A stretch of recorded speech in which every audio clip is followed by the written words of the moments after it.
You know, it's funny. I was just thinking about this girl, Martina Markota, the other night as I was walking my dog, and I was thinking, you've got this beautiful girl who's smart, and she does these live streams where she talks about like, oh, what footwear did the Greeks wear 2,000 years ago, and how did that affect their performance in battle? Just the most esoteric subjects about whatever historical or what is it, the stars, the astronomy thing, all that kind of stuff. And every time she has a live stream, you've got this beautiful, smart girl who's got like 30 people in the live stream. I look at her and I go, "Oh no, baby, what is she doing?" if I was a beautiful, smart woman, I'd be talking about pop culture, politics, the present culture war, whatever. To talk about like the Byzantine Empire or this kind of really, really out there topics that are only going to get you a few dozen people. Like, you're a beautiful girl, go make some money, unless you're independently wealthy and then you're just talking about things you love. I get that fine, but anyway, I don't know if that came out wrong. Anyway, so Juliet, she is Martina Markota of Lady Alchemy fame. She's got a comic book out on Indiegogo, and this is Juliet Jensk, who is a divorcee because she found out that her husband was gay. Then she got into stripping and writes a blog to deal with her depression. She has issues. She has many, many issues. So she attacked a younger, better-looking stripper and decided to ruin her life because she is a bitter cat lady suffering from empty nest syndrome combined with TDS. And I got this from her blog. I'm not attacking her. It's literally from her blog. I'm not pulling it out of thin air. And I know that they call it burlesque. So I went to YouTube and I looked for some examples of what burlesque was. And that was an enjoyable hour, but it looks awfully similar to stripping. What's the difference between a stripper and a performance artist? Probably about $200,000 a year. But it seems like a great gig if you want to meet a guy and get married. You find a guy who likes good-looking girls who are very sexually comfortable. If you're a good-looking chick who is very sexually comfortable, you dance around, you show them what you got, you get married, you have kids, problem solved, everyone is happy. Which I know it sounds like kind of a backhanded compliment, but Martina is a smart, healthy woman whose fertility window is closing. She is married and prevented from living with her husband by a 47-year-old divorced cat lady who is obsessed with her and Gavin McInnes.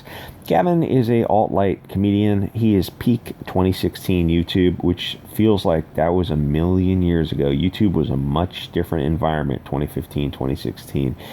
It was a lot more fun. He is the entry-level red pill up there with Alex Jones, Rebel Media, Milo Yiannopoulos, Andy Worski, Tommy Robinson, Baked Alaska. There was this huge bloom of guys who blew up in 2015, and the pressure got to them. They got attacked by hundreds of alt-left media, doxxed and harassed. It takes a lot of balls to stand up against the entirety of the media machine. Literally, 100% of the mainstream media is commies who will try to destroy your life. They will dedicate their life to destroying yours. I mean, they will bypass fun activities to sit at home on the internet, furiously taking notes or clipping videos. A very strange group of people. It's like the guy went out spent his whole life looking for the fountain of youth. Why didn't you just enjoy your life? So you've got this old divorcee who's smelling of cat pee, spending her nights poring over Gavin McInnes videos to gather evidence so she can present it to Antifa. So they will do what? Violence? Get people fired so they can't feed their kids? Most of these 2016 MAGA folks are comedians with a coke habit, which works out well because a lot of Antifa are street kids with meth habits. Everyone has a grift. It's the same coin, it's just opposite sides. No, you kids are not fighting the fash because these MAGA comedians aren't fash. You're both just puppets who are shilling for Patreon. I would assume that there are more sex workers on the left, but who knows. Right-wing girls will also sell sex, but at least the right-wing girls shave. I've seen moldy locks. Too much bush. Actually, now that I think about it, people on the left are uglier than usual. I think it might be form follows function. If you're short, fat, scrawny, or have a horrible personality, you're picked last for sports, you never go out on dates, you combine that with being a kid from a single mom, you're probably going to be very bitter and will seek out a gang where you can hide your identity and take your rage out by breaking windows or throwing rocks at cops or stalking people online. It becomes your life. Plus, you get those sweet dopamine hits. You build this whole fantasy up in your mind that this is the 1918 revolution. You're at the start of some great historical event. That you are finally important because you're doing important work. You're just totally not working at a coffee shop. But of course, you're not. You're banging on a police building or shooting each other or shooting yourselves. Antifa and BLM have killed more Antifa and BLM than the Fash has. In fact, the first night of the riots, a carload of BLM guys struggle-snuggled 2 white Antifa girls and killed one of them, sort of a self-own. If you hang around violent people, you will get hurt. In 2 weeks of Chaz, 6 BLM men were shot by other BLM men. Really, after the second shooting, why wouldn't you head for the hills? LARPing is fun, but it really only goes so far. There are 2 videos out of Antifa BLM assaulting a woman in her 70s, throwing paint on her, covering her in police tape, getting in her face, and yelling at her. Everyone stands around filming, and in front of this camera shot are hundreds of people with their cameras out there, about a couple feet away. Because America is not a nation anymore. It's a commercial zone. How do I explain this in a politically correct way that will keep me on YouTube? They stand around and film because it's a black guy threatening an elderly white woman. As Antifa, they believe in a hierarchy where black male is above white elderly female. They don't identify with grandma because she might be a wrong thinker. The mob is against her. Nobody wants to protect her because then the mob will turn on them. The cowardice of the mob is unparalleled. Add to that they conceal their identity. Nobody will see them not protecting an old lady because that is a shameful act of cowardice. Hey, Bob, why didn't you protect the old lady? Oh, she was trying to stop us from burning a building, so she's like a Nazi or whatever? Hey, Bob, you know that makes you sound like a fucking retard?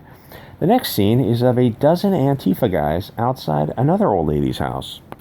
She is a mentally ill woman who wore a German armband from the 1930s, so they followed her home. Nobody thinks to themselves, maybe this lady isn't right in the head. They followed her home and spray painted her house. They've been out there for 2 nights, keeping the neighbors awake. The cops won't come. But if somebody goes out there, and how should I say this, thins out the herd a bit, the cops will come for that. Oregon and Washington are hellholes where Antifa can thrive. At some point, people will realize that if the cops won't protect them, why should they pay taxes? They're going to have to form militias and police their own neighborhoods. Does that sound crazy? You can go on Twitter and watch the videos for yourself. The cops are not protecting residential neighborhoods. Yes, you're at the point where you have to do it yourself. This all relates. I'm not crazy, I swear. It's because it's all the same people with the same mindset. They are terrorists who will use force to compel behavior. Definition, right? Now here's the thing. You don't have to actually do anything to get attacked by the mob. The mob just has to make an allegation. Then they whip up their friends into a frenzy. They never actually stop to examine the evidence. There's no due process involved. Martina and her husband are right of center. That's all it takes to be fair game. So they were set to get married. He needs a visa because I guess he's in the UK or something. And she found that this woman submitted a fake tip to the FBI claiming that he was coming to the U.S. for some nefarious purposes and that the marriage was a sham. So Department of Homeland Security held up the visa until he finally sued, and he was rejected. She is allegedly Juliet Jesk, 47-year-old crazy cat lady, cat mom. Crazy, literally, she describes herself on her blog as a crazy cat lady. What does her apartment smell like? According to her profile, she works as a comedian, press F to doubt, writer, and body painter. Well, women... it's rare to find a female comedian because women just aren't funny. There's like, 1 out of 1,000 women that can occasionally be funny. So a body painter means that you go on Twitch. I guess she's 47. She must have a rockin' body for 47. So she goes on Twitch and she is naked, but she's painting herself. I guess she covers her nipples and paints her tits on Twitch. And that's performance art. I mean, some people would call it kind of being a whore with no talent, but whatever. And she worked for the Huffington Post. That's not good. She brags about harassing Trump supporters. Isn't that election interference? Yeah, just a horrible, horrible person. Check out Martina Markota, her book, Lady Alchemy, on Indiegogo, on her channel. And try to convince her to talk about something, I don't know, pop culture or something to get some people in there. Anyway, like, comment, subscribe, guys, and I will see you all next episode.